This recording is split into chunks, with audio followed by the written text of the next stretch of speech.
Lorsque Rachel vit qu'elle ne donnait point d'enfants à Jacob, elle porta envie à sa sœur et elle dit à Jacob, « Donne-moi des enfants ou je meurs. » La colère de Jacob s'enflamma contre Rachel et il dit, « Suis-je à la place de Dieu qui t'empêche d'être féconde ?» Elle dit, « Voici ma servante Bila, va vers elle, qu'elle enfante sur mes genoux et que par elle j'ai aussi des fils. » Et elle lui donna pour femme Bilha, sa servante, et Jacob alla vers elle. Bilha devint enceinte et enfanta un fils à Jacob. Rachel dit, « Dieu m'a rendu justice, il a entendu ma voix, et il m'a donné un fils. » C'est pourquoi elle l'appela du nom de Dan. Bilha, servante de Rachel, devint encore enceinte et enfanta un second fils à Jacob. Rachel dit, « J'ai lutté divinement contre ma sœur, et j'ai vaincu. » Et elle l'appela du nom de Nephtali. Léa, voyant qu'elle avait cessé d'enfanter, prit Zilpa, sa servante, et la donna pour femme à Jacob. Zilpa, servante de Léa, enfanta un fils à Jacob. Léa dit, « Quel bonheur !» Et elle l'appela du nom de Gad. Zilpa, servante de Léa, enfanta un second fils à Jacob. Léa dit, « Que je suis heureuse, car les filles me diront heureuse. » Et elle l'appela du nom d'Azer. Ruben sortit au temps de la moisson des blés et trouva des mandragores dans les champs. Il les apporta à Léa, sa mère. Alors Rachel dit à Léa, « Donne-moi, je te prie, des mandragores de ton fils. » Elle lui répondit, « Est-ce peu que tu aies pris mon mari pour que tu prennes aussi les mandragores de mon fils ?»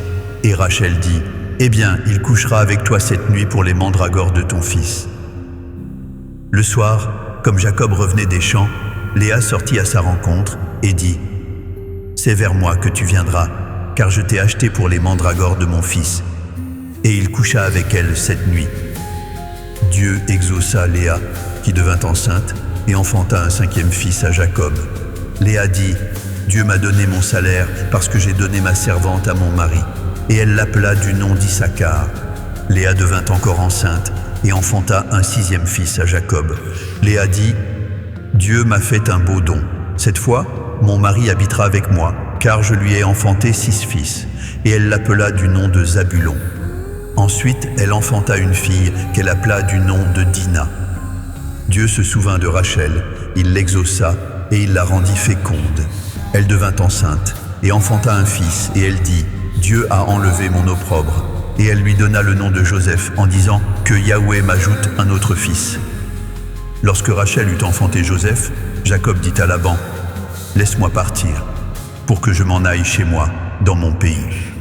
Donne-moi mes femmes et mes enfants, pour lesquels je t'ai servi, et je m'en irai, car tu sais quel service j'ai fait pour toi. » Laban lui dit, « Puissé-je trouver grâce à tes yeux? Je vois bien que Yahweh m'a béni à cause de toi. Fixe-moi ton salaire et je te le donnerai. » Jacob lui dit, « Tu sais comment je t'ai servi, et ce qu'est devenu ton troupeau avec moi. Car le peu que tu avais avant moi s'est beaucoup accru, et Yahweh t'a béni sur mes pas. Maintenant, quand travaillerai-je aussi pour ma maison? » Laban dit, « Que te donnerai-je » Et Jacob répondit, « Tu ne me donneras rien. Si tu consens à ce que je vais te dire, je ferai paître encore ton troupeau et je le garderai. Je parcourrai aujourd'hui tout ton troupeau, mais à part parmi les brebis tout agneau tacheté et marqueté et tout agneau noir, et parmi les chèvres tout ce qui est marqueté et tacheté. Ce sera mon salaire. Ma droiture répondra pour moi demain, quand tu viendras voir mon salaire. Tout ce qui ne sera pas tacheté et marqueté parmi les chèvres et noir parmi les agneaux, ce sera de ma part un vol. » Laban dit, « Eh bien, qu'il en soit selon ta parole. » Ce même jour, il mit à part les boucs rayés et marquetés, toutes les chèvres tachetées et marquetées, toutes celles où il y avait du blanc, et tout ce qui était noir parmi les brebis.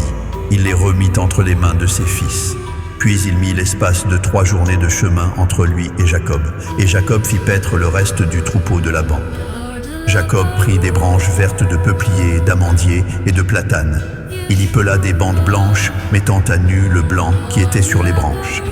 Puis il plaça les branches qu'il avait pelées dans les auges, dans les abreuvoirs, sous les yeux des brebis qui venaient reboire, pour qu'elles entrassent en chaleur en venant boire. Les brebis entraient en chaleur près des branches et elles faisaient des petits rayés, tachetés et marquetés. Jacob séparait les agneaux et il mettait ensemble ce qui était rayé et tout ce qui était noir dans le troupeau de Laban. Il se fit ainsi des troupeaux à part qu'il ne réunit point au troupeau de Laban. Toutes les fois que les brebis vigoureuses entraient en chaleur, Jacob plaçait les branches dans les auges, sous les yeux des brebis, pour qu'elles entrassent en chaleur près des branches. Quand les brebis étaient chétives, il ne les plaçait point, de sorte que les chétives étaient pour Laban et les vigoureuses pour Jacob. Cet homme devint de plus en plus riche, il eut du menu bétail en abondance, des servantes et des serviteurs, des chameaux et des ânes.